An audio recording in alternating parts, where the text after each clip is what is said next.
안녕하세요. 워런 버핏처럼 매일 신문을 박전만게 읽으면서 투자의 고수가 됩시다. 웜의 신박 오늘 5월 27일 수요일 순서 시작하도록 하겠습니다. 월요일이 휴일이다 보니까 수요일이 금방 됐습니다. 어제도 그나마 좀 편집을 과감하게 좀 제가 해달라고 우리 유영 대리한테 얘기해 가지고요.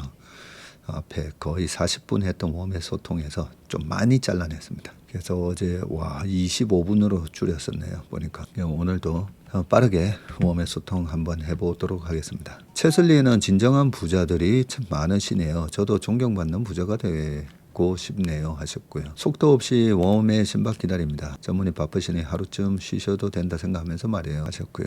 웬만하면 감사와 응원의 메시지는 그냥 제가 엄지척 눌러드리고 질문 위주로 좀 소통을 한번 해보도록 하겠습니다. 어제 월요일 투자 설명회 갔다가 이전 회사분을 만났네요. 월요일 저희 고객 대상 설명회가 있었는데 설명회 오셨다가 이전 회사분도 만나고 그러셨군요. 한 550분 오셨거든요. 펀드 매니저 분들 수명이 짧다는 이야기가 괜한 이야기가 아닌 것 같아요. 양세장이면 수익률 안 난다고 고생이시고, 약세장이면 약세장이라고 고생이고, 박스피면 박스피라고 고생이네요. 우리 채슬리 팀 한 분 한 분 모두 즐겁고 행복하시길 응원합니다. 힘내세요 팀 채슬리 하셨습니다.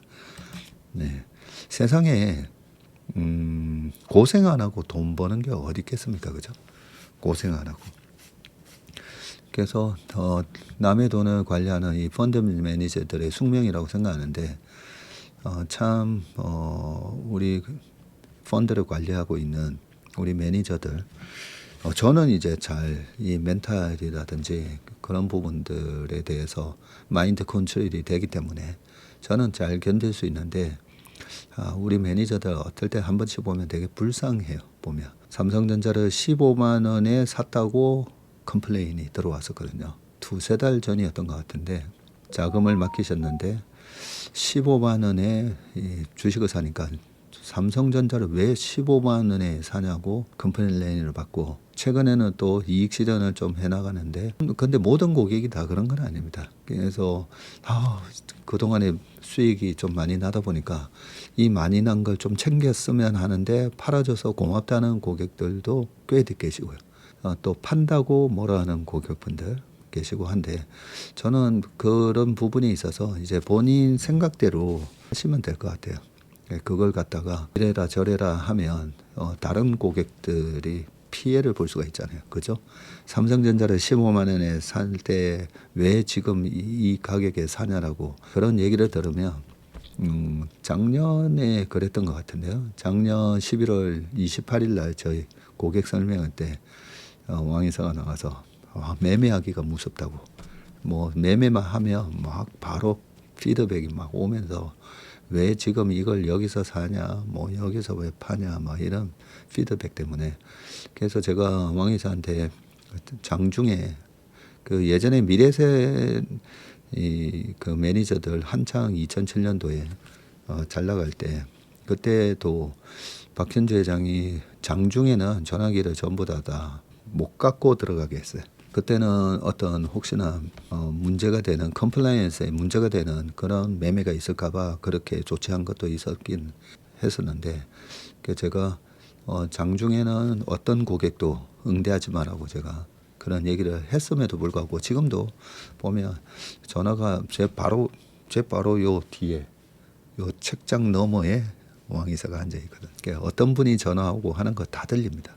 다 듣고 있는데 그래서 나의 생각이 확고하다고 싶으시면 여기서 나는 이제 이익을 완전히 챙기고 싶다면 그러면 전액 해지하셔도 돼요.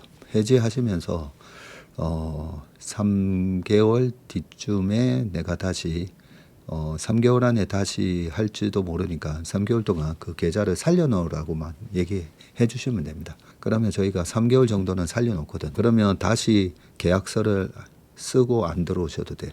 원래는 전액 해지하면 해지 처리가 되고 그 다음에 다시 하실 때는 또 계약서 쓰러 또 오셔야 되는데 그러지 마시고 3개월 정도는 살려놔라 얘기하시면 저희가 살려놓습니다.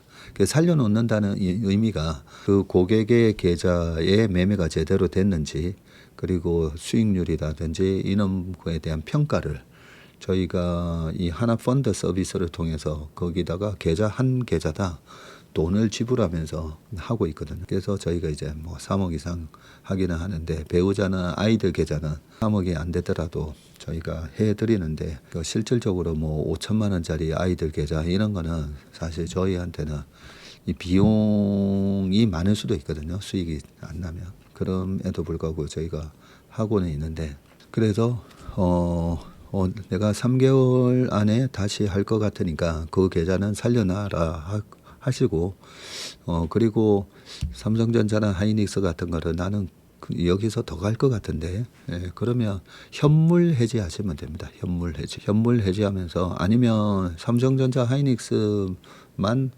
현물 해지로 이체하셔도 돼요. 내가 관리하고 싶은 계좌로 따로 이체하셔가지고 그만큼만 해지 처리하셔도 됩니다. 그렇게 내가 좀 확신이 있다라고 생각하시는 어떤 소신이 있으시면 그걸로 스트레스 제가 늘 강조하는 게 그 투자가 행복해야 된다잖아요. 근데 우리가 불행해지는 게 야구 같은 경우가 3할 때 이상만 쳐도 잘하는 거잖아요. 근데 만약에 야구를 잘 모르시는 분들이 왜 선수인데 왜 5할을 못 치지? 10개 중에 5개는 쳐야 되는 거 아니야? 근데 그런 분들이 실제로 본인이 야구를 해보면 프로 투수의 공을 친다라는 거는 아마추어는 절대 할 수가 없는 거죠. 그죠? 본인이 직접 해보면 1할도 안 나오죠.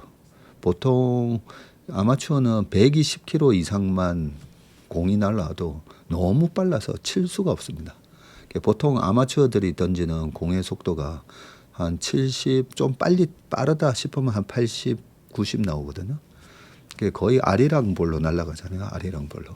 옛날에 연예인 야구단에서 보면 운동신경 좋은 연예인 중에 한 명이 이수근, 그다음에 임창정 뭐 이런 분들인데 임창정 씨도 보면 야구 할 때 보면 투수로 하는데 그 임창정 씨의 공도 보면 아리랑 볼로 날아가요.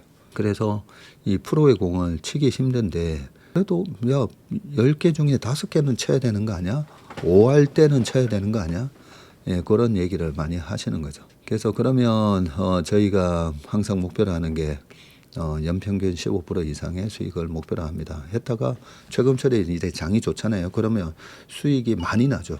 수익이 많이 나는데 수익이 많이 났기 때문에 제 머릿속에는 이 수익률이 그대로 이게 유지를 지키는 게 중요하잖아요. 그죠? 지키는 게 중요한데 여러 가지 이제 지키는 방법이 있겠지만 그 지키는 게 예전에도 뭐 2차 전지도 그랬고 테슬라도 그랬고 제가 오늘 아침에 말씀드린 것처럼 그 과열로 가는 국면에서는 뭐 당장 버는 것 같잖아요. 당장 한 달에서 한 석 달 이렇게 버는 것 같은데 결국 나중에 지킬 줄 아느냐 그 싸움이거든요. 보면 지금은 이제 막 내가 얼마 벌었고 네가 얼마 벌었고 막 이걸로 보시잖아요. 왜 너는 그것밖에 못 벌어 막. 근데 제 머릿속에는 그렇게 2년 3년 했을 때 과연 남아있는 수익이 어느 정도 될까 그 부분을 이제 보는데 대부분은 다 그렇게 얘기하십니다. 2차 전지를 매매하셨던 분들이 처음엔 제가 먹긴 했었는데 그걸 팔지를 못했다 그러거든요. 근데 처음에 먹었다라는 그 구간도 보면 그 먹었다라는 구간이 전 세계의 그 2차 전지 관련주들이 다 23년에 다 빠지고 있었다고 했잖아요. CATL부터 앨범이랑 뭐 다 빠지고 있었는데 우리나라 K 배터리 막 하면서 막 올라갔잖아요. 그런데 그 마지막에 어느 오버슈팅까지 그 오버슈팅은 쇼스키즈였었죠. 이거는 너무 과한데라고 해서 공매도 때렸던 선수들의 쇼스키즈가 나오면서 그렇게 오버슈팅이 나오는데 그 오버슈팅을 봤을 때만 하더라도 와 내가 수익을 잘 냈었는데 파는 게 어렵다라고 얘기하셨거든요. 못 팔고 나왔다고 얘기하시는데 모든 그런 거품을 만들었던 주식이 빠질 때는 순식간에 확 빠집니다. 그래서 제대로 정말 선수들이나 그 에코프로 기준으로 150 넘었다가 120대 끝났네 하고 120에서 팔고 나왔다 했잖아요. 선수들은. 근데 아마추어 분들은 150을 보고 120이 됐을 때 여기서 이제 추가 투자가 들어가죠. 왜냐하면 처음 살 때부터 찔끔찔끔 단타치기 하면서 뭐 올라왔었기 때문에 내가 이거 그냥 계속 들고 있었어야 되는데 하면서 그리고 너무 적게 샀네. 500만 원이 아니라 5천만 원을 내가 다 샀어야 되는데 하면서 그래서 떨어질 때 500이 아니라 이제 120에서 또 1,000만 원, 또 110만 원에서 1,000만 원, 90 갔을 때 또 거기서도 뭐 그때까지만 하더라도 계속 이거 더 간다 뭐 이런 얘기가 많다 보니까 결국은 90만 원까지 올라갈 때는 500으로 벌었다가 떨어질 때 이제 5천을 막 투자한다 했잖아요. 그래서 그게 본인은 이제 그걸 투자라고 생각을 하는데 제가 봤을 때는 다 그 고점에서 폭탄 돌리기 하는 거로 저는 보이거든요. 그래서 그때도 뭐 똑같은 얘기했죠. 내가 트레이딩의 고수다고 생각하시면 들어가셔서 하셔도 된다고. 자, 아무튼 그렇게 지나고 보면 일시적으로는 내가 벌었는데 제가 잘 팔지를 못해서 그때 이익 실현은 못. 근데 그 이익 실현의 기준이 그 150 갔을 때 팔았어야 되는데 이러시거든요. 근데 우연히 그때 팔 수는 있지만 실력적으로 그 150에 팔 수 있는 사람은 아무도 없어요. 아무도 없습니다. 우연히 그때 팔 수는 있어요. 그래서 내가 그때 팔았어야 되는데 자책 안 하셔도 되는 게 그거 팔 수는 없거든요. 근데 내가 이 내재 가치 대비해서 이 거품이 끼어 있는 이 폭탄 돌리기에서 내가 지금 투자를 하고 있는지 트레이딩을 하고 있는지 그걸 알아야 된다고 했잖아요. 그런 부분이 보면 주식시장에는 끊임없이 반복이 됩니다. 끊임없이 반복이 되는데 끊임없이 속아요, 사람들이. 끊임없이 똑같은 실수를 되풀이합니다. 그런 부분들이 몇 번 겪다 보면 그런 실패를 여러 번 경험하고 나서야 이제서야 그런 트레이딩의 영역하고 투자의 영역하고 근데 평생 그거 모르시는 분들도 있어요. 저희 업계에 30년 하셨는데 결국은 그걸 모르셔가지고 쓸쓸하게 퇴임하시는 분들이 엄청 많습니다. 저희 업계에서도 그걸 몰라서 쓸쓸하게 그렇기 때문에 말이 좀 길어지긴 했는데 내가 어떤 확신이 있고 그러시면 거기에 맞게끔 제일 좋은 거는 저희한테 왜 이렇게 안 하냐라는 그런 질문하셔도 되는데 그 질문에 대한 답변도 다 들어보시고 다른 얘기도 다 들어보시고 아닌데 이번에는 계속 끌고 가는 게 맞는데 하시면 그러면 저희한테 그 현물 해지 요청하시면 됩니다. 현물 해지 딱 요청하셔가지고 주식 이렇게 다 하셔도 되고 여러 가지 이제 방법을 선택하시면 될 것 같습니다. 이꿈님이 전무님 오늘 마이크론 1600불 리포트 나왔는데 어떻게 보시나요? 17시간 전에 이꿈님도 보면 참 열심히 하세요. 보면 그 댓글 그동안에 아침에도 그렇고 댓글 탁탁탁탁 달아주시는 거 보면 되게 자료라든지 이 시장에서 나오는 내용들을 꼼꼼하게 좀 챙기고 계시구나. 그런 생각을 합니다.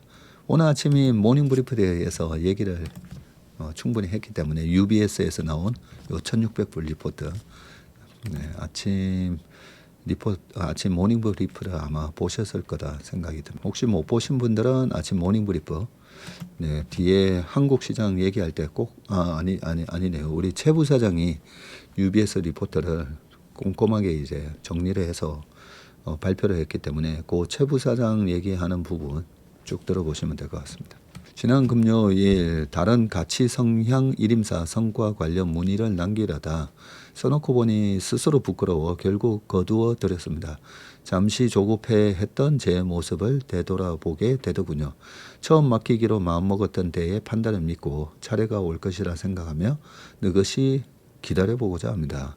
채슬리 일임 계획이 조금 늦춰지겠지만 조금 더 기다려보지요. 뭐 항상 감사합니다 하셨습니다. 네. 그리고 운용사마다 스타일이 다 다르다고 했잖아요. 그죠? 네, 그래서 다른 운용사가 어떻게 운영하는지도 한번 경험해 보시고, 그래서 저희랑 내 성향으로는 채슬리는 좀 안 맞는 것 같아. 얼마든지 뭐 그럴 수 있습니다. 제가 옛날에 학교 다닐 때 같이 밥을 먹던 그 형이 있었는데, 여러 명 이렇게 같이 항상 먹는데 어느 순간 이제 그 형이 세익이랑 먹으면 너무 시간이 오래 걸린다는 거죠. 제가 밥을 천천히 먹다 보니까. 그래서 그 형은 후다닥, 나중에 그 형이 CPA까지 합격 아마 했을 거예요, 보면. 그래서 엄청 이렇게 밥을 빨리 먹고 또 가서 공부하고, 그렇기 때문에 그런 것처럼 좀 내가 한 6개월 이상 해봤더니 채슬리 스타일은 나랑은 좀 안 맞는 것 같아 하면 이렇게 나랑 맞는 운용사가 있을 겁니다. 아마 잘 찾아보시면 이렇게 운용사도 성격이 다 다릅니다. 보면 별주부점 보고 콘트에 관심을 갖게 되었어요. 콘트는 월말일 종가의 매수인가요? 아니면 첫 거래일 시가의 매수인가요? 월말 종가의 교체 매매를 합니다. 좋은 질문 해주셨습니다. 감사하고 감사합니다. 저희 온 가족 모두 채슬리 일임 계좌를 가지는 날이네요. 그동안은 큰아들 가족 계좌가 없어서 수익이 많이 나도 마음이 아쉬웠는데 미국에 살고 있는 손주들까지 계좌를 만든 날, 애기들 용돈까지 일부러 챙겨주시는 섬세함에 한 번 더 놀랐어요. 어제 오신 분이 우리 변현주 님이셨군요. 맨날 이렇게 오메 신박에서 댓글로만 이렇게 뵀었는데, 어제 그 미국의 저쪽 LA 근처에 사는 아드님하고 그 손자 손녀 데리고 오셨었거든요. 요즘은 오늘도 20분 이상이 오시는데 그 설명회 그 라운지를 딱 들어가면 하나같이 다들 되게 반가운 표정으로 맞아주셔가지고 제가 늘 참 송구하고 감사드리는데, 이렇게 워메신박 댓글에서 오랫동안 이렇게 보시던 분들이 가족들도 데리고 아니면 직장 동료들이나 데리고 많이 요즘 오시고 계십니다. 전문님 밸런스 워터벨 컴다운 하지 말아 주세요. 이번 장에서 목숨 걸어 주세요. 그래서 평생 전문님 늪에서 못 떠나게 해주세요. 이번에 많이 못 먹으면 20년 또 기다려야 하잖아요. 많이 먹어야죠. 이 장이 좋을 때 많이 먹고, 그리고 장이 나쁠 때 덜 터지고, 그죠? 네, 그래야 됩니다. 미국 가서 친하게 지내는 미국 가족이 있는데 그들은 자기 아이들을 만나면 하이 버디 하더라고요. 처음에는 그 얘기를 들을 때 좀 놀라웠습니다. 부모가 친구가 되어줘야 하는데 그걸 실천하고 있는 것 같았어요. 그 과정에서 참 배우는 게 많습니다. 좋은 부모가 되는 일이 어른으로서 살아가는 중요한 부분 같은데 때로는 참 어렵습니다. 오늘도 생각할 거리를 주셔서 감사합니다 하셨습니다. 그렇죠? 부모가 아이들한테 하이 버디 이렇게 한단 말이죠. 계좌의 숫자는 커져가지만 그만큼 마음이 불안하고 포모가 심이 오는 요즘장입니다. 이럴 때일수록 채슬리가 제 흔들리는 마음을 꽉 잡아주네요. 제 취미도 채슬리입니다. 채슬리와 특별님 없이 어떻게 버틸 수 있을까요? 하셨습니다. 21년 전무님의 투자의 본질 도서를 읽고 투자 기본서로 활용 RSI 상대 강도 지수 적어 놓으셨네요. 저만의 기법과 접목하여 미약하지만 점점 수익을 내고 있습니다. 그전에는 상폐와 감자도 당하며 스디슨 수업료도 많이 냈습니다. 인턴을 하며 투자의 기본과 마음가짐이 단단해져서 투자하는데 수익률은 증대되지만 마음은 점점 무거워 돈의 노예가 되어가는 것 같습니다. 하여 투자는 전문가에게 맡기고 시간의 자유를 누리라는 전무님의 말씀을 듣고 금요일에 일임하러 가려고 합니다. 결정하고 나니 벌써 마음이 행복해집니다. 법정 스님의 무소유 그동안 잊고 살았네요. 이번 주 금요일 나오시나 보네요. 지금 전무님은 지금이 거품이라고 생각하시는 건가요? 제가 이래저래 생각했을 때 타당하지 못한 수익률을 기대를 할 때 그러면서 주가가 움직일 때가 그때부터 이제 거품이 생기는 거다 생각하거든요. 네, 그래서 솔직히 제 생각은 타당성이 약간 떨어져요. 최근에 나오는 리포트에 내년 내후년에 대한 이익 전망치를 보면 내년까지는 뭐 장기 계약으로 해서 내년까지는 거의 확정일 수가 있는데 그 내후년 2028년 9년에 대한 이익 전망치가 과연 그대로 나올까 그런 생각을 많이 해봅니다. 그렇다면 그 부분은 우리가 항상 저는 시장이 IQ 2만이라고 하잖아요. 그런데 이제 단기적인 변동성은 시장의 IQ랑 상관없이 대중들의 쏠림에 의해서 만들어지는 거고. 그런데 시장이 주는 그 평가 중에 지금 왜 삼성전자 하이닉스에 대한 PER이 낮을까? 그래서 계속 지금 최근에 어제 나왔던 UBS 리포트도 PER 이제는 PBR이 아니라 그냥 지금 이익 나오는 거에 대해서 곱하기 15배 해줘야 된다. 10배, 15배 해줘야 된다. 네, 그런 논리 있잖아요. 그런데 저는 아무리 생각을 해도 지금 구조적 성장에 들어간 건 맞거든요. 80년도 그 다음에 2003, 4, 5, 6, 7 그리고 이번에 20년 만에 오는 80년대 PC 혁명하고 2003, 4, 5, 6, 7년도에 중국의 인프라 사이클이라 그게 약간 오버랩 되거든요. 큰 장이 들어선 건 맞는데 그때 당시에 조선주도 근데 조선주도 2002년도 바닥을 저점으로 해서 현대중공업 같은 경우가 35배 올랐다고 했잖아요. 그 대형주가 35배 올랐고 태운 같은 게 뭐 130배 이렇게 올랐거든요. 그런 거 감안을 해보면 주식이 도대체 어디까지 올라갈지는 사실 모릅니다.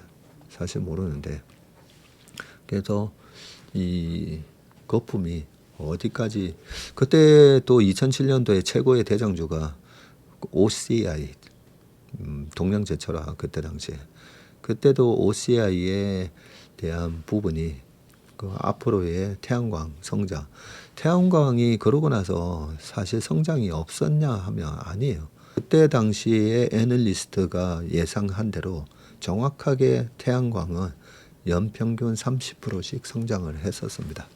단지 중국의 엄청난 투자로 인해 가지고 OCI가 2011년 정도 되면 그때 당시에 폴리실리콘의 캐파 넘버 원이 됐거든요. 근데 2007년에 예상을 했던 그 예측치에는 2010년, 11년 됐을 때 OCI가 1등이 되는데 여전히 그 폴리실리콘 가격이 높게 유지될 거다. 뭐 2006년, 7년처럼 120불 그 전에는 200불도 갔었는데 120불이 아니라 그래도 한 60불 정도는 유지될 거다라고 예상을 했었는데 나중에 이게 4불까지 떨어지거든요. 엄청난 공급 과잉으로 인해서 나중에는 군산 공장 이런 것도 다 폐쇄해야 될 정도로 그렇게 됩니다. 2차 전지 때 보면 그랬었지 않습니까? 그죠?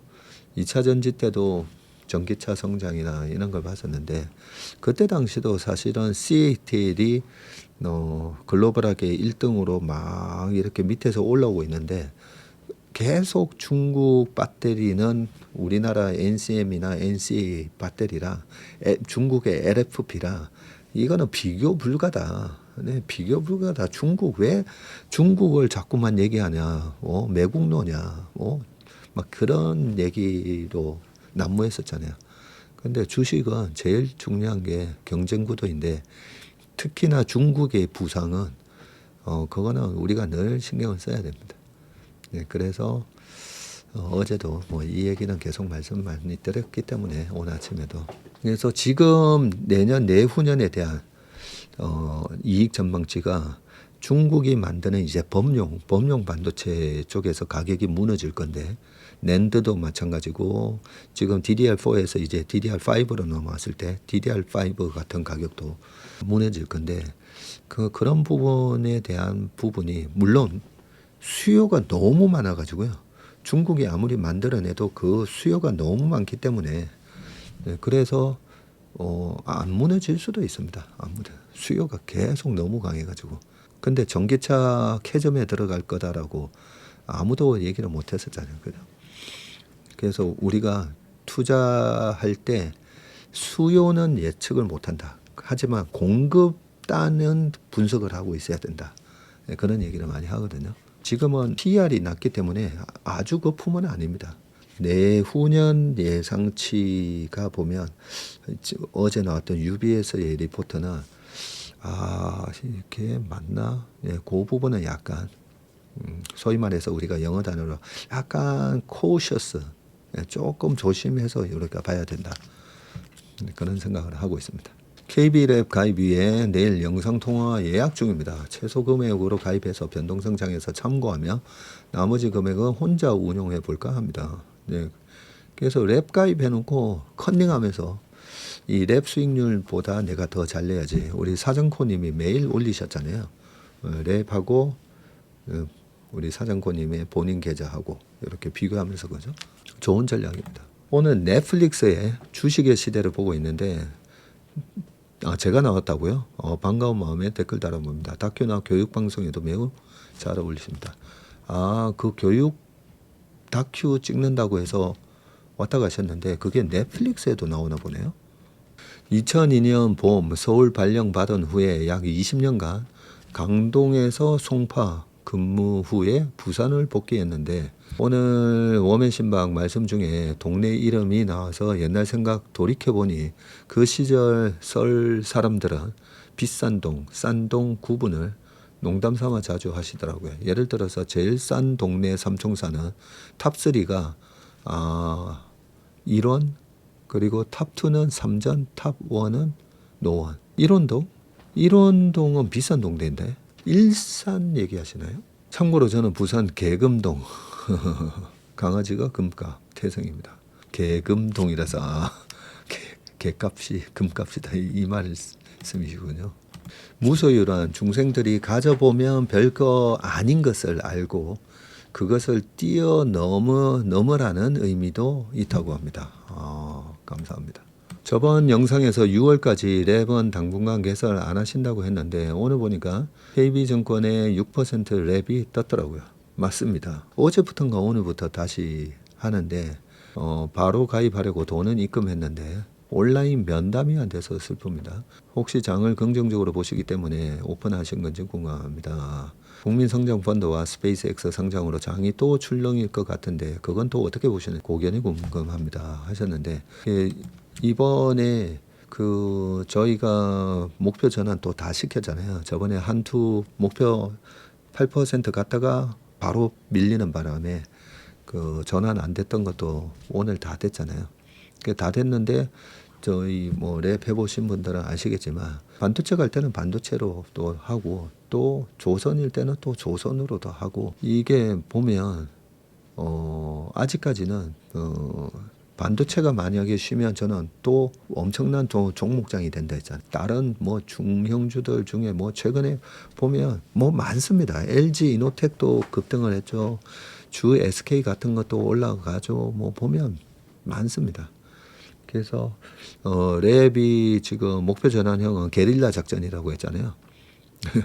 그래서 게릴라 작전이고 랩은 좀 트레이딩을 한다고 했잖아요. 그러면 이 트레이딩 영역이기 때문에 그래서 또 한쪽이 안 되면 또 한쪽이 막 풍선 효과가 나면서 올라오고 또 어떤 것들이 올라올지 좀 눈에도 보이는 것도 있고 해가지고 그래서 랩은 계속 당분간 내년 말까지 그냥 계속 해도 될 것 같다는 생각도 드는데 6월 달이 또 어닝 시즌이 끝나기 때문에 이번 3월 달처럼 또 중간에 막 이란 전쟁 이런 것 때문에 뭐 출렁거렸는데 그때 이란 전쟁 터질 걸 뭐 안 사람이 누가 있습니까, 그죠? 단지 2월 말에는 이격이 50일 이평의 이격이 130을 넘어가면서 거기에 대한 이제 경고의 메시지는 뭐 이현택 연구원도 얘기하고 했기 때문에 지금 딱 또 130 넘어가고 있거든요.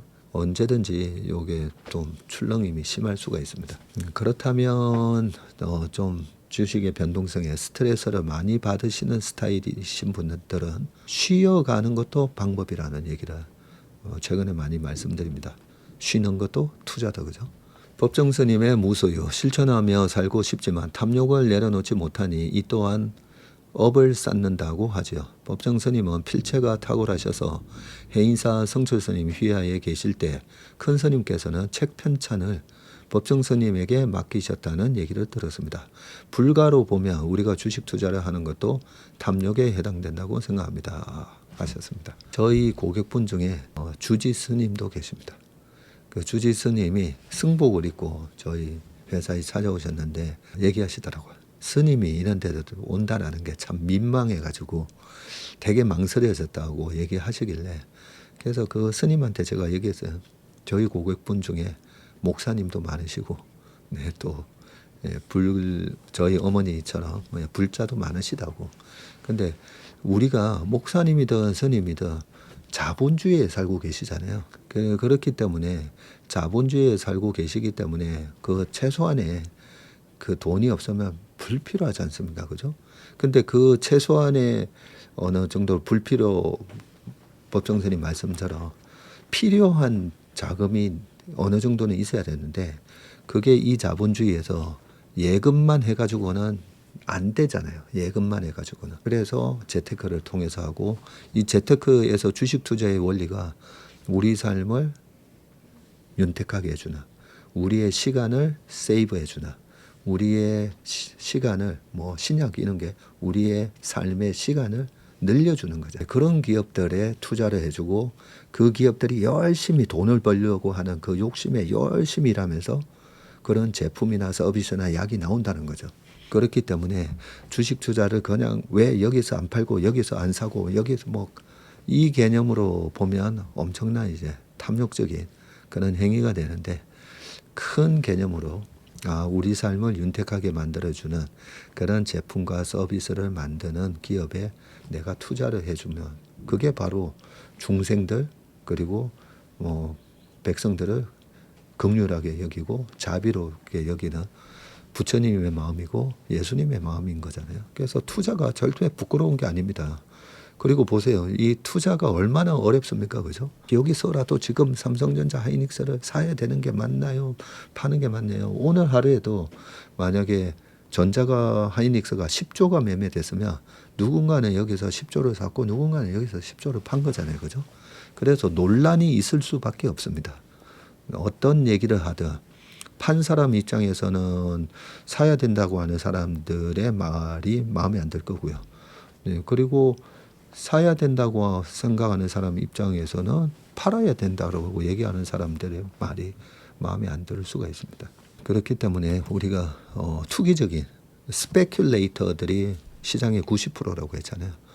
근데 그 스페큘레이터 투기적 거래자는 또 유동성을 공급하는 역할을 또 해준다는 거죠. 어떤 마음으로 투자를 하고 있는가, 어떤 행태로 투자를 하고 있는가에 따라서 그게 탐욕이 되기도 하고 우리 삶에 우리 인류에 기여를 하는 투자를 하는 거일 수도 있고 그렇습니다. 그런데 절대 투자는 부끄러운 게 아니다라는 겁니다. 얼마나 어렵습니까, 그죠? 정신노동이잖아요. 정신노동으로 돈을 버는 건데 절대 부끄러운 게 아닙니다. 오늘 코덱스 200 선물 인버스 2X는 96원이 돼서 가격이 두 자리가 되었는데 전자닉스 곧버스는 어떻게 될지 궁금하네요 하셨습니다. 곧버스가 100원도 안 된다고요? 와, 진짜네요. 88원이 돼 있네요. 오늘도 마이너스 8.33% 빠져가지고 88원이 돼 있는데 이게 주봉입니다. 주봉. 주구장창 빠졌고요. 월봉을 한번 보여드릴게요.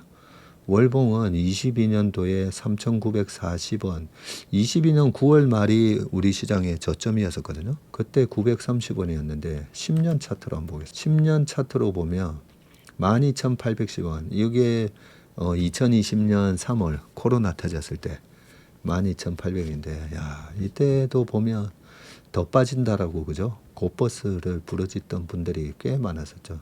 요때뿐이겠습니까? 요 22년도 요때도 그랬었잖아요.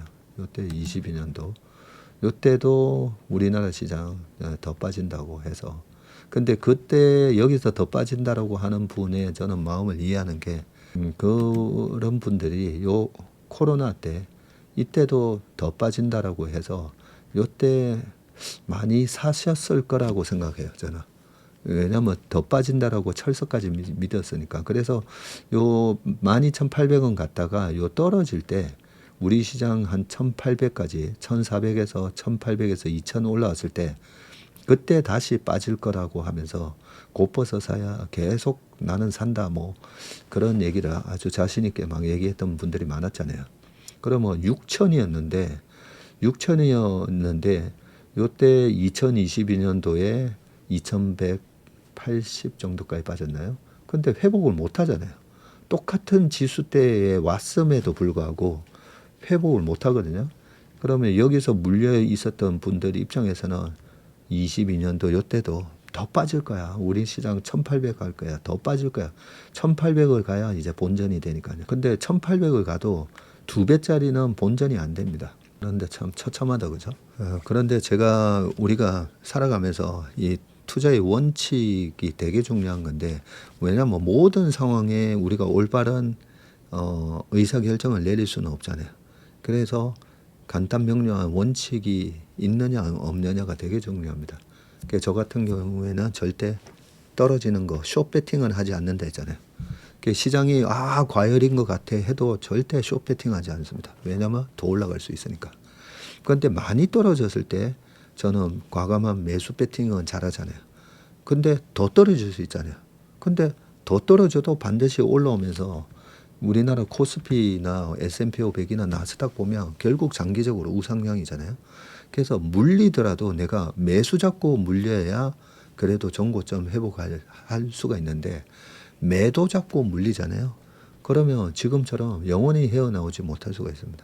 토요일 마라톤 10km 첫 출전해서 69세, 69분을 목표로 뛰려고 했는데 많은 사람들과 어울려 뛰다 보니 저절로 속도가 빨라지니까 페이스메이커 해주던 아들이 계속 속도를 잡아주어서 무사히 66분으로 잘 뛰었습니다. 와, 대단하십니다.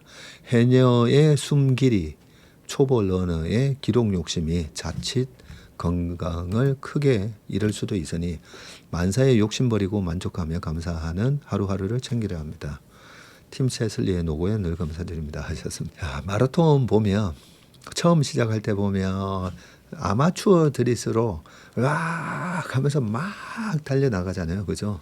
선수들은 보면 처음부터 끝날 때까지의 그 페이스가 굉장히 일관되게 뜁니다. 그죠? 보니까 주식 투자랑 너무 똑같아요. 그죠?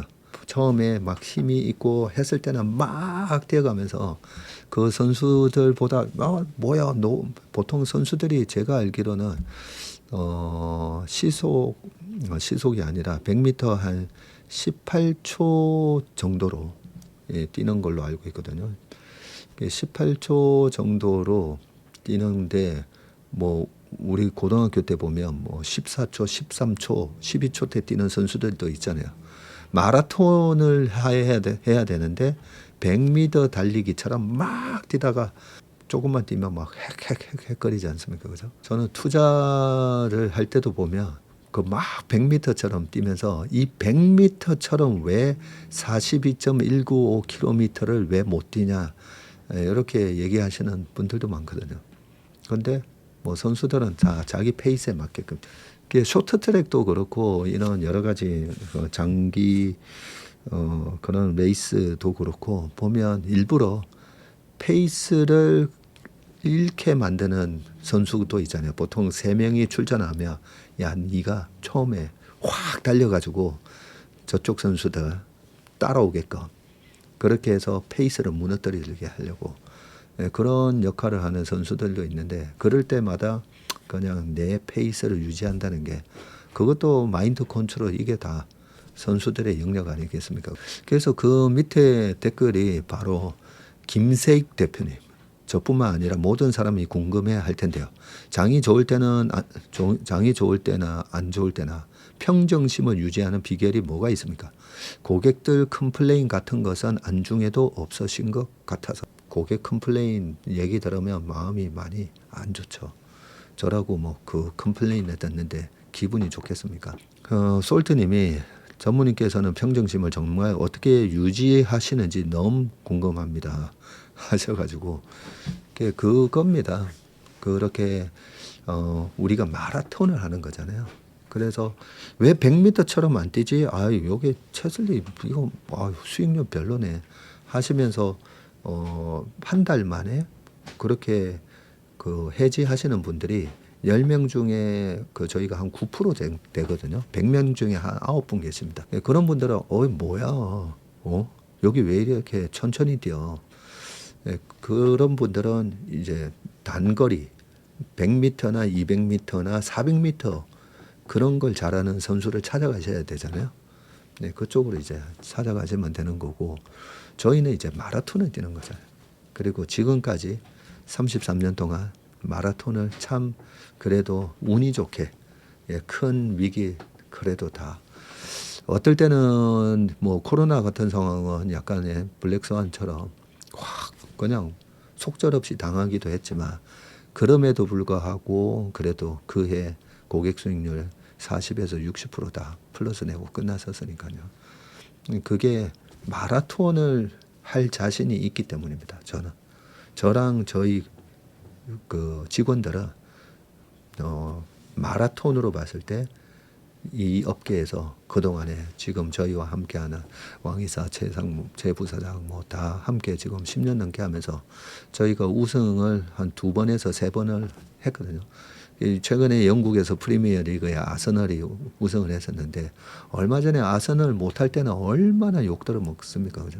그리고 옛날에 SK 와이번스에서 김성근 감독님이 무적 경기를 펼칠 때도 그때도 8연패인가 뭐 있었거든요. 그러니까 결국은 우리는 전체 이 180경기 메이저리그 한 180경기고 우리나라 야구는 한 150, 60경기 되는지 모르겠는데 끝났을 때 이 전체적인 성과가 중요한 거지. 어떤 경기는 말도 안 되게 부끄럽게 질 때도 있잖아요. 그리고 제일 하위 팀한테 질 때도 있고 그게 야구고 축구고 그다음에 주식도 마찬가지입니다. 모든 장에서 다 벌면 그러면 아까 타율 7할 3할 때 타자가 아니라 7할 8할 이렇게 되겠지만 그냥 제 마음속에는 저는 사실 뭐 4할 치고 싶은 마음은 없습니다. 그래도 프로이기 때문에 3할은 유지해야 되고 그 3할의 기준이 시장보다는 수익 좋아야 되잖아요. 그래서 시장의 그동안의 평균 수익률이 10% 정도였기 때문에 그리고 최근 10년 동안에는 미국이나 한국이나 한 13%거든요.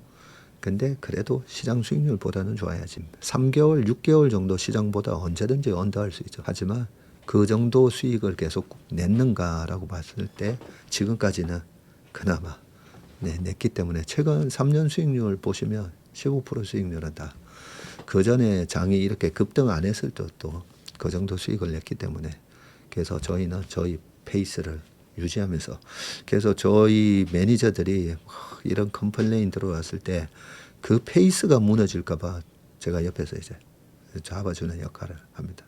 그러니까 저라고 왜 그런 컴플레인에 안중에도 없는 거 절대 아닙니다. 고객 컴플레인이 들어올 때 제가 다 귀담아 듣고 죄송합니다.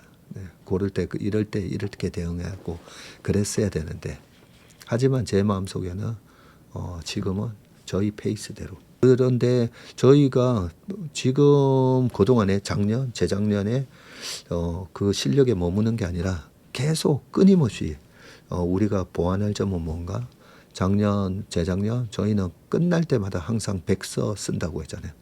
모든 직원들이 다 백서를 씁니다. 올해 내가 뭘 잘했고 뭘 못했고 그래서 내년에는 어떤 점을 보완할 건지 그래서 작년보다는 올해 더 나은 그런 운용사가 되려고 그렇게 꾸준히 노력을 합니다. 그러면 진짜 이제 신문 좀 읽어보도록 하겠습니다. 자, 신문 기사 빠르게 읽어보겠습니다. 이란 대통령 전쟁 끝낼 준비 완료, 미의 결단을 촉구했다라는 기사입니다. 지금 사진이 마수드 페제시키안 이란 대통령이시군요. 마수드 페제시키안 이란 대통령이 중동 지역 긴장과 분쟁을 끝내기 위한 준비가 돼 있다고 밝혔고요. 파르스 통신 등 이란 매체에 따르면 페제시키안 대통령은 미국과의 종전 양해각서 MOU 체결 협상을 중재한 카타르의 타밈 빈 하마드 알사니 국왕에게 이같이 얘기했다고 하고요. 이란 대통령실은 성명을 통해서 페제시키안 대통령은 평화 정착 과정에서 카타르 정부가 보여준 지속적이고 건설적인 노력에 감사를 표하며 전쟁과 현재의 지역적 긴장을 종식하기 위한 품위 있는 틀을 향해 나아갈 이란의 준비 태세를 강조했다고 전했습니다. 이제는 미국이 의지를 보여줄 때라고 촉구하면서 안정을 향한 명확한 경로를 마련하기 위해서 관련 문서와 조항을 최종 확정짓기 위한 진지한 노력이 진행되고 있다고 했고요.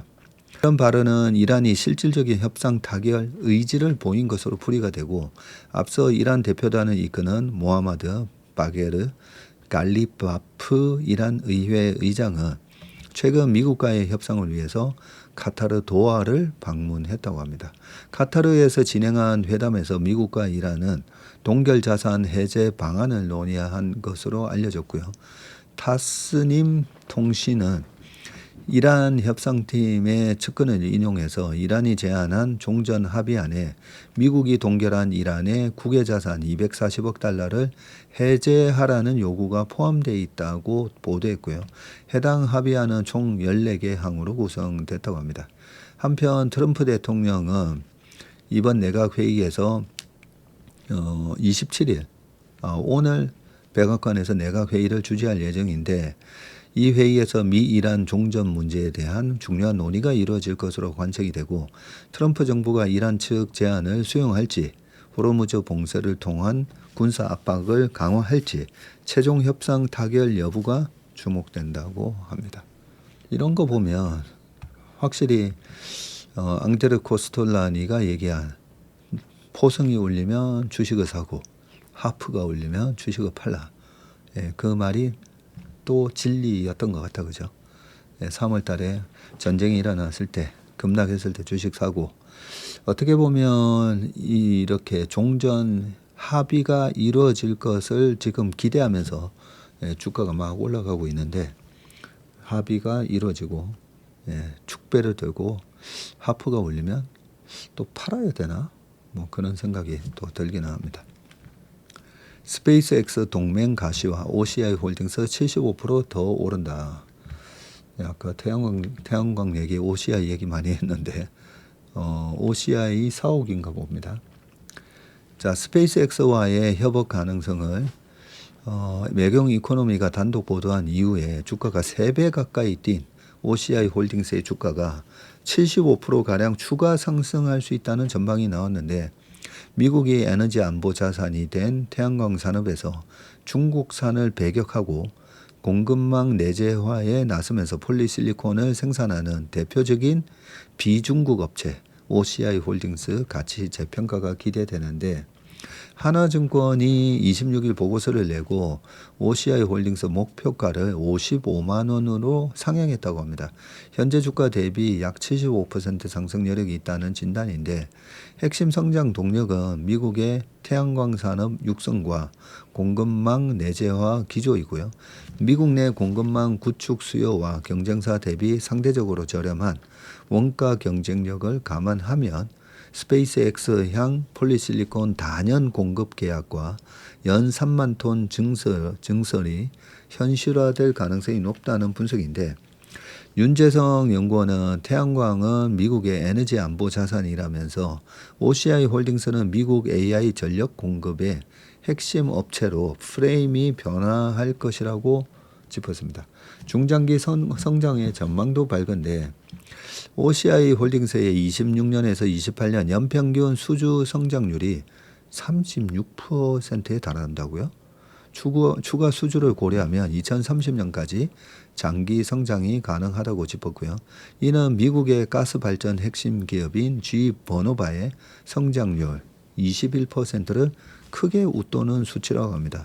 하나증권은 OCI 홀딩스가 높은 가치를 인정받는 G 버노바와 유사한 경로를 밟으며 밸류에이션 할인폭을 빠르게 줄일 것이라고 예상을 했고요. 미국의 강력한 무역 규제 역시 OCI 홀딩스에 유리하게 작용을 하고 있는데 폴리실리콘은 이미 중국산 규제 장벽이 높은 상황이고 국가안보와 직결된 섹션 232 232 규제 발표까지 앞두고 있어서 중장기 판가 프리미엄이 확대될 가능성이 높다고 덧붙였습니다.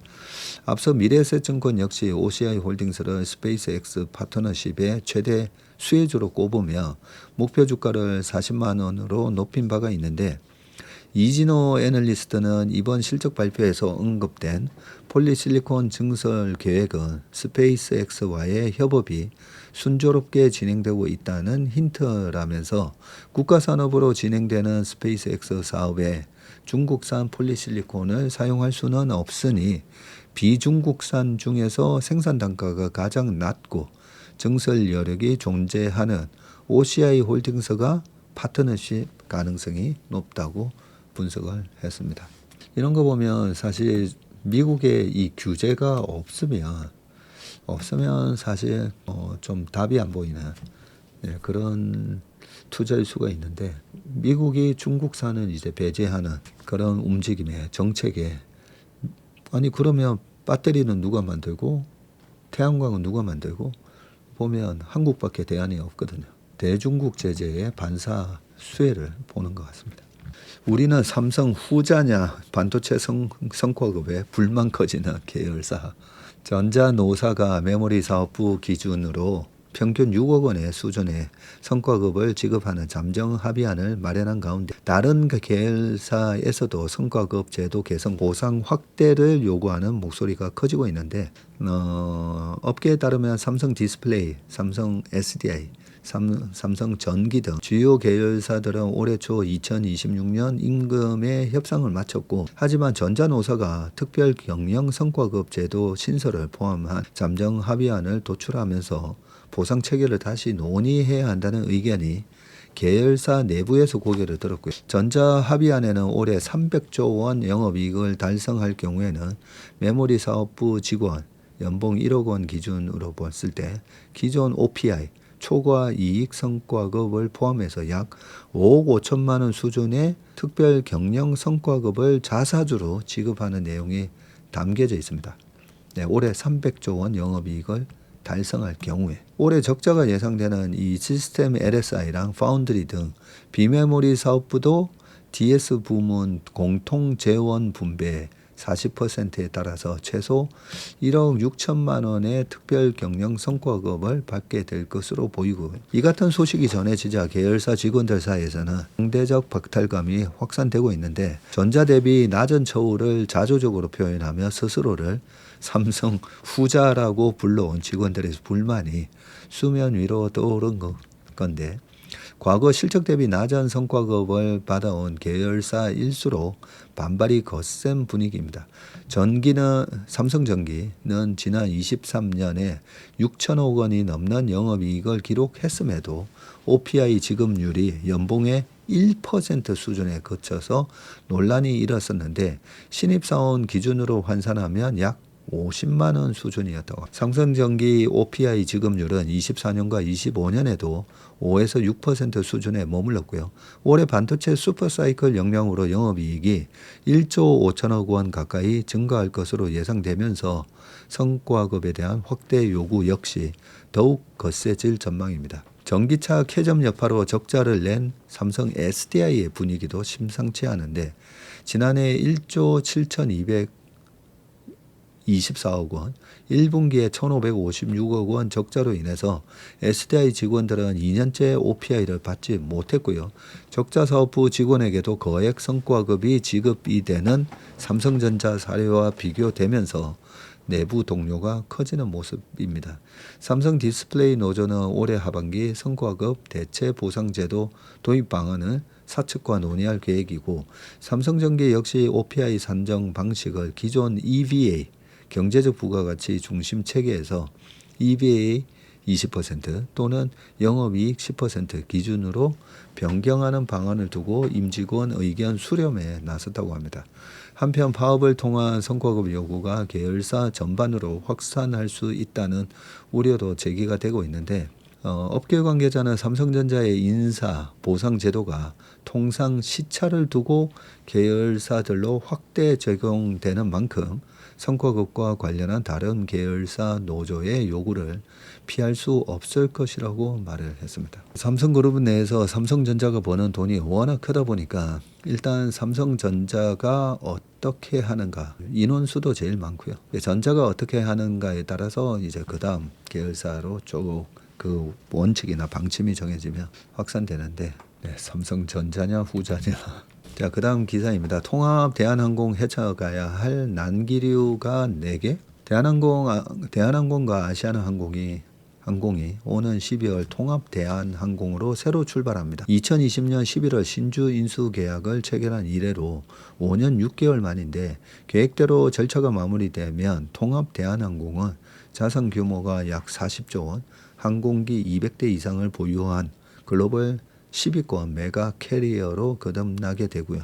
다만 출범까지 넘어야 할 산이 적잖은데, 1988년 아시아나항공 출범 이후에 38년간 별도 기업으로 존재해온 만큼 마일리지 비율부터 연공 서열까지 마찰이 예상이 됩니다. 통합 대한항공을 둘러싼 4가지 관전 포인트를 짚어봤는데요. 첫 번째가 탑승 제휴 마일리지 비율인데, 소비자들의 최대 관심사는 이 마일리지 전환 비율입니다. 현재 양사 마일리지 통합안은 공정거래위원회의 문턱을 넘지 못하고 있는데, 대한항공이 제출한 통합안은 지난해 6월과 12월 2차례 보완 요구를 받았고요. 초안은 아시아나항공 대비 마일리지 사용처 부족 통합 비율 설명 미흡, 1차 수정안은 마일리지를 이용한 보너스 좌석 승급 서비스 공급 관리 방안 미흡을 이유로 제동이 걸렸고요. 다만 큰 틀은 잡혔는데, 탑승 마일리지는 일단은 1대1, 그리고 제휴 마일리지는 1대 0.82, 대한항공 1, 아시아나가 0.8이고요. 이런 비율로 전환하는 방안인데, 합병 이후에도 아시아나항공 마일리지는 10년간 유지하고 고객이 원하는 시점에 대한항공 마일리지로 전환할 수 있도록 하는 내용도 포함이 되어 있습니다. 대한항공 관계자는 양사 적립 기준이 유사한 탑승 마일리지와는 달리 제휴 마일리지는 각사의 마일리지 적립에 소비자가 투입한 비용을 고려했다고 합니다. 공정위가 통합안 검토 후 3차 심사 결과를 발표할 예정이라고 전했고요. 자, 두 번째는 이제 단일 FSC 체제인데, 국내 대형 항공사 FSC, 저가 항공사는 우리가 LCC라고도 하지 않습니까? 그죠? 자, 이 대형 항공사 시장이 38년 만에 단일 체제로 재편되는 만큼 이 독과점 문제도 지적이 되는데, 독과점이 심화될 경우에는 항공권의 가격 인상과 노선 축소, 그리고 서비스 질 저하로 이어질 수 있다는 점에서 소비자들의 우려가 적지 않고요. 이를 의식한 공정위도 기업 결합 승인 과정에서 행태적인 시정 조치를 부과했고, 행태적 시정 조치는 시장 경쟁 제한 문제를 해결하기 위해서 기업의 영업 방식 등을 일정 기간 제한하는 규제 방식입니다. 핵심은 운임과 공급 좌석 관리이고, 통합항공사는 2019년 대비 공급 좌석을 일정 수준 이상 유지해야 하고, 평균 운임도 물가 상승률을 넘어서 과도하게 올릴 수가 없습니다. 무료 수화물, 기내 서비스 등 서비스 품질 저하도 방지했고요. 대한항공은 오히려 통합으로 고객 편의성을 높일 수 있다는 입장이고 통합 이후 중복 운항을 줄이고 여유 기재와 슬롯을 신규 노선에 투입하면 소비자 선택지도 넓어질 수 있다는 설명이고요. 공정위 모니터링 조치를 성실히 이행하는 동시에 중복 노선 재배치와 신규 노선 개발과 서비스 개선 등을 통해서 고객 편의성을 높이겠다고 밝혔습니다. 통합 이후 사업 경쟁력이 강화될 것이라는 분석도 나오는데 한국신용평가는 최근 보고서에서 노선망, 슬롯, 기재 운용 등에 일어나는 사업 경쟁력을 높이는 요인으로 작용할 수가 있고 통합 네트워크 기반의 환승 수요 확대와 글로벌 항공 동맹 활용도 상승에 힘입어서 국제선 운항 효율성이 개선될 것이라고 밝혔습니다. 그 다음에는 연공서열 둘러싼 노노 갈등과 그리고 메가 LCC의 지각 변동 예고인데 지금 이 자회사로 진에어가 있고 에어부산이 있잖아요. 그래서 에어부산, 에어서울 통합을 추진해서 과잉 공급 출혈 경쟁을 탈피해서 노선 효율화로 이 LCC 업계에서도 큰 변화가 예상된다라고 되어 있습니다. 자, 이 진에어를 중심으로 이 3사가 합쳐지면 보유 기단만 59대가 되고요. 매출 약 8천억 원 규모의 국내 최대 LCC가 탄생을 하게 됩니다. 현재 국내 LCC는 9곳이나 됩니다. 대부분 일본, 동남아, 중국 등 단거리 국제선에 집중이 되어 왔는데 이 때문에 과잉 공급과 수익성 악화 문제가 꾸준히 지적이 되어 왔습니다.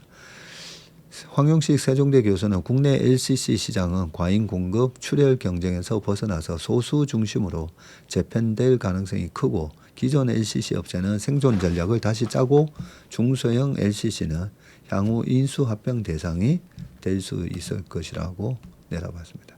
최근에 대한항공 차트는 좋더라고요. 신차 분석하면서 딱 보다 보니까 밑에서 뭔가 바짝 다지기 하는 모습. 자, 반도체 다음 타자는 로봇 ETF 시장에서 맞붙은 한중이라고 되어 있는데 사진은 CES 2016 현대차그룹 미디어데이에서 공개된 휴머노이드 로봇 아틀라스의 시제품입니다. 사진은. 자, 로봇 산업이 반도체 이연 유망 투자 테마로 부상하면서 관련 ETF 출시가 줄을 잇는 가운데 자산 운용사 간의 펀드 편입 비중을 두고 한중 대결이 펼쳐져서 이목이 쏠리는데 삼성자산운용은 다음 달에 코덱스 현대차 로보틱스 밸류체인 탑3 플러스를 상장하고요. 이 ETF에는 현대차, 기아, 현대모비스 등 현대차 그룹 기업들을 대거 편입을 합니다.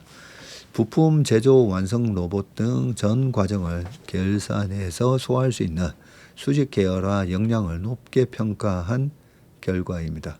현대차 그룹은 미국 대표 로봇 기업인 보스턴 다이내믹스 지분 90% 이상을 보유하고 있고 최근 엔비디아, 구글과 로봇 AI, 시뮬레이션 분야 협력도 확대하고 있습니다.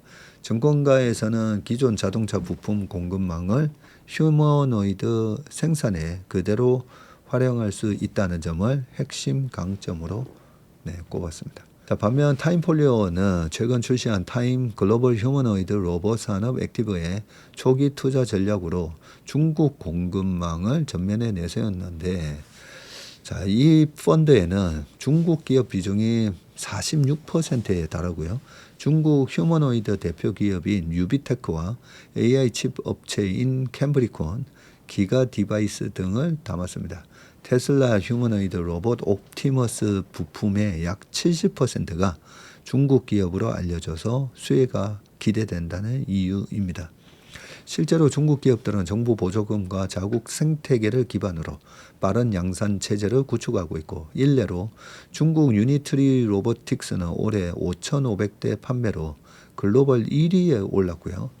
상하이 증시 기업 공개 IPO도 추진 중입니다. 한편 시장에서는 휴머노이드 산업이 아직 양산 초기 단계인 만큼 완성 로봇 제조사보다는 감속기, 액추에이터, AI 칩 등 핵심 부품 기업의 실적 가시성이 더 빠르게 나타날 수 있다는 분석도 제기가 되고 김귀현 대신증권 애널리스트는 하반기에 테슬라 옵티머스 3세대, 양산과 현대차 그룹의 로봇 훈련센터 RMAC 개소와 미국의 로봇 산업 육성책 등 올해 로봇 산업을 견인할 모멘텀이 집중되어 있다면서 휴머노이드 로봇 산업은 이제 개화 단계로 성장 상단을 논하기에는 이런 시장이라고 평가했습니다. 이제 개화 단계라는 거죠. 주식은 항상 이 개화 단계에서 먼저 빵 오르고요. 그 다음에 반드시 이제 캐점을 겪게 되어 있습니다. 캐점을 겪고 그 중에서 구조조정될 회사들 싹 사라지고 살아남은 1, 2, 3등이 요 실적이 동반되는 이 3파 상승에서 크게 수익을 내면서 주가가 올라가게 되어 있습니다. 자, 주요국 증시는 잘 나가는데 제자리 걸음인 비트코인은 왜? 네, 저도 궁금합니다. 최근 코스피와 나스닥 등 주요 증시가 일제히 강세를 보이고 있지만 비트코인 가격은 좀처럼 힘을 쓰지 못하면서 횡보세를 이어가고 있습니다. 이는 비트코인 현물 ETF에서 대규모 순유출이 발생하면서 시장의 주요 수요층이었던 기관 투자자들의 자금이 빠져나간 영향으로 풀이가 되고 있고요. 트레이딩 뷰에 따르면 지난달 말 이후 5월 들어서 주요국 증시는 뚜렷한 상승세를 기록을 했는데 코스피가 18.9% 급등한 것을 비롯해서 니케이 225는 10%, 나스닥 종합지수는 5.8% 상승했는데 반면 같은 기간 비트코인은 겨우 0.91% 오르는 데 그쳐서 글로벌 증시의 상승세와는 확연히 대비되는 흐름을 보였습니다. 이러한 비트코인의 상대적 부진 원인으로 현물 ETF에서의 자금 이탈이 꼽히고요. 소소 밸류에 따르면 최근 2주간 뉴욕 증시에 상장된 비트코인 현물 ETF에서 약 22억 6천만 달러, 3조 4천억 정도가 유출된 것으로 집계됐습니다. 특히 지난 18일부터 20일 사이에는 12억 6천만 달러, 한 1조 9천억 원어치의 뭉칫돈이 빠져나갔는데 이는 올해 1월 말 이후 4개월 만에 기록된 가장 큰 유출 규모로 이 여파로 이달 월간 자금 유입 흐름마저 순유출로 전환이 됐습니다. 통상적으로 기관 투자자들은 비트코인을 직접 암호화폐 지갑에 보관하고 관리하기가 번거로워서 비트코인 현물 ETF를 주요 투자 수단으로 활용하는 경향이 있는데 즉 최근 비트코인 현물 ETF에서 대규모 자금이 빠져나가고 있는 현상은 디지털 자산 시장을 견인하던 기관 자금이 본격적으로 이탈하고 있음을 의미한다고 합니다. 26일 코인 마켓캡에 따르면 오전 11시 40분 기준 비트코인 가격은 76,600달러 선을 기록 중이고 같은 시간에 이더리움은 2,088달러 선에서 거래가 되고 있다고 합니다. 시장이 안 좋을 때 아니면 시장이 너무 뜨거울 때 비트코인을 제가 항상 체크를 하지 않습니까? 여러 가지 체크를 하는데 비트코인을 보면 리스크 온이냐 리스크 오프냐 지금 위험 자산에 대해서 공격적으로 투자를 할 때인지 아닐 때인지에 대한 약간 주식보다 선행하는 그런 모습을 보여줘서 코인 시장은 유심히 살펴보고 있는데 주식은 반등이 들어오는데 코인 시장은 영 재미가 없는 것 같습니다. 네, 오늘 웜의 신박은 여기까지 하겠습니다. 오늘 저녁도 행복한 저녁 시간 되시길 바라겠습니다. 고맙습니다.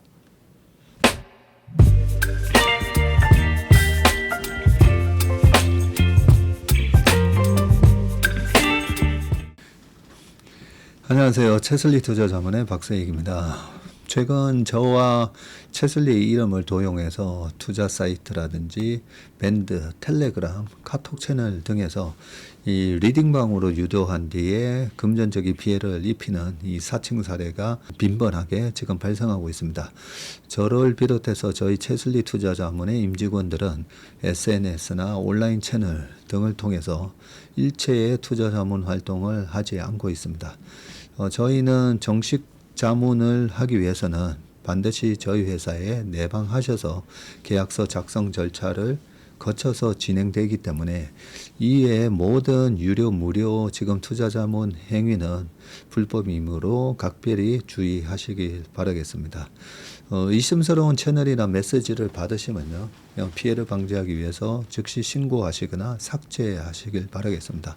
대부분의 사례가 이 사칭 사례에 피해를 보신 분들의 핸드폰을 제가 보면 이 방에 오셔서 무료로 투자를 도와드립니다. 뭐 이런 얘기를 하고 있고요. 거기에 보면 어떤 밴드로 특정 밴드로 유도한 다음에 돈을 송금하라고 되어 있습니다. 예, 그 과정에서 저희 화고에 일체 계약 관계가 없기 때문에 그렇게 돈을 송금하라고 하는 부분에 있어서 특히나 유의를 좀 해주시기 바라겠습니다. 저뿐만 아니라 많은 또 저희 업계의 유명인을 사칭한 그런 사칭방도 많이 지금 기승을 부리고 있는데요. 공통적인 특징이 앞으로 몇백 %가 날 급등주를 알려줄 테니까 이 방에 가입을 하라. 그러고 난 다음에 금전적인 부분을 갖다가 송금을 요청하는 그런 형태의 수법을 쓰고 있기 때문에 그렇게 무료로 주식을 알려드립니다. 이런 문자를 받으시면 바로바로 삭제를 하시길 바라겠습니다. 저희 채슬리와 채슬리 임직원들을 많이 사랑해 주시는 저희 채슬리의 고객분들 그리고 저희 채슬리의 이 구독자분들이 이런 사칭 피해가 일체 발생하지 않기를 바랍니다. 그러면 여러분들의 가정과 일터에서 항상 평화와 행복이 가득하시길 기원합니다. 감사합니다.